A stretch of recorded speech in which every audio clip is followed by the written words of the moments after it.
After recently finishing my 4th or 5th rewatch of Marble Hornets since I discovered the series as a kid, I was left with one stinging question. So what was the arc, anyway?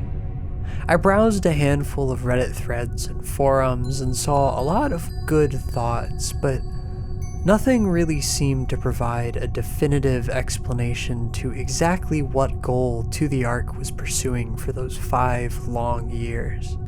I've done a lot of thinking over long, boring, part-time retail shifts, and I think I've come up with something that works, at least mostly, and at least for me. I think the concept of what the arc is changes over the course of the story.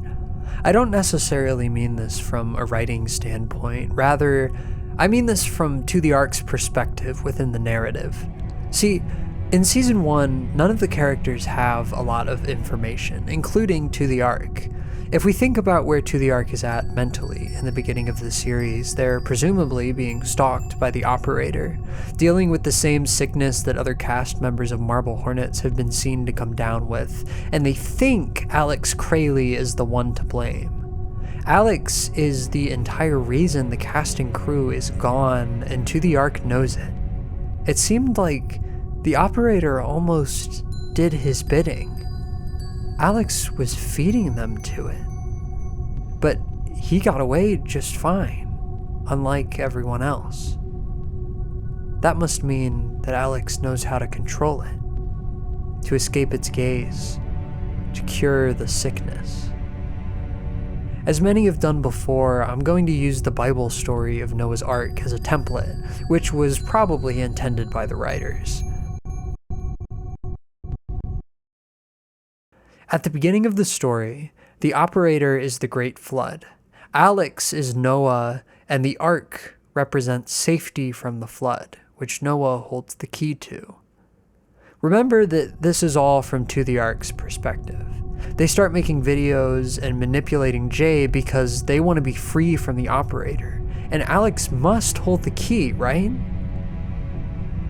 Right? As the story plays out in Seasons 2 and 3, it is made clear to both us and To the Arc themselves that they were wrong in a few places. First, and most importantly, Alex does not have the key to the Ark. Hell, he doesn't even have an Ark. Alex is still continuously dealing with the same circumstances as Jay into the Ark. The paranoia, the stalking, even when he tried to start a new life after his little student film, the Operator came back to haunt him. Second, Alex wasn't even the source of the Operator. That was Tim, as To the Arc finds out sometime in Season 3. Let's imagine for a moment that we're To the Arc, sitting on these new revelations, trying to grapple with the fact that the two assumptions your entire mission statement relies on are completely false. What now? Is there any recourse? Any feasible backup plan? Hold on. If Alex wasn't feeding people to the Operator in order to appease it like a pet, or for some other sadistic desire, then what was he trying to accomplish? If he's just like us, trying to escape and live a normal life again, then what if he was onto something?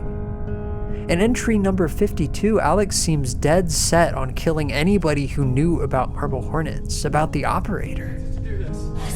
I didn't want to get Jessica involved. That's why I told her that about Amy. That's your fault. Alex, please. When I gave her the safe, I told her never to mention him again. I know that implied not sharing with the world. I didn't know. I never should have anyone in his face in the first place. I should have burned him with it. What if that's what he was trying to do back on set? What if that's how the Operator works? If nobody is exposed to a virus, then it won't spread. It all makes sense now. Everyone needs to die. If the Operator is going to be stopped, everyone needs to go. Jay, Tim, Jessica, Brian, To the Arc, and yes, Alex. To the Arc would make sure of that. After all, Do any of these revelations change the fact that Alex tried to kill several innocent people, multiple times, even succeeding on at least a few of them? No, absolutely not. Revenge was justified. Hell, it was necessary. To the Ark would have their revenge. Then they could die happily.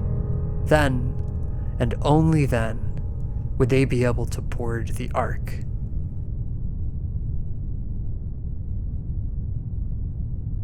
There's a handful of popular theories that I think tie rather nicely into this interpretation, one of which is that the Ark represents death.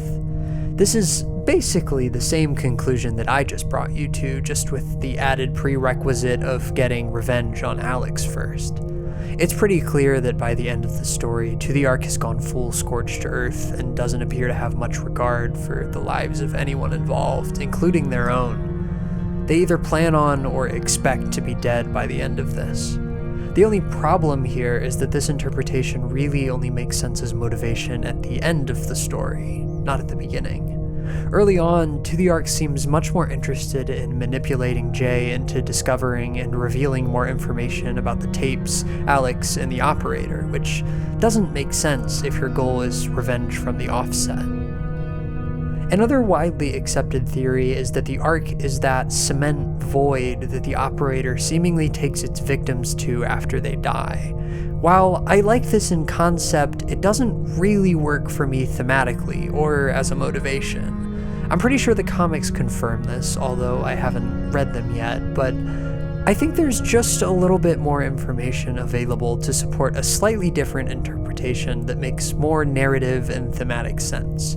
It could still work, though, on the technicality that To the Ark planned to just let the operator take them away after offing Alex.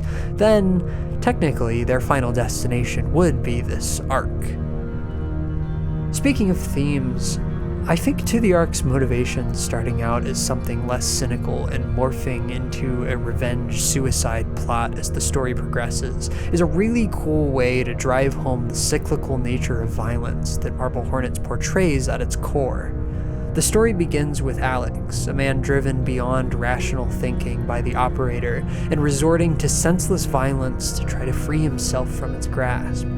As the story goes on, our protagonists and supporting characters get more and more involved, become equally as consumed by the operator as Alex was originally, and end up at the exact same conclusion he did all those years ago. Everyone has to die. That's why I also think the final stinger of entry number 87 is so substantial. What happened when the camera cut? Did Tim kill Jessica? Did he too succumb to the endless cycle of violence? Crossroads. He had a choice to make. Break the cycle, or stay trapped in a loop of unhappiness. To the Ark couldn't do it. Maybe Tim could.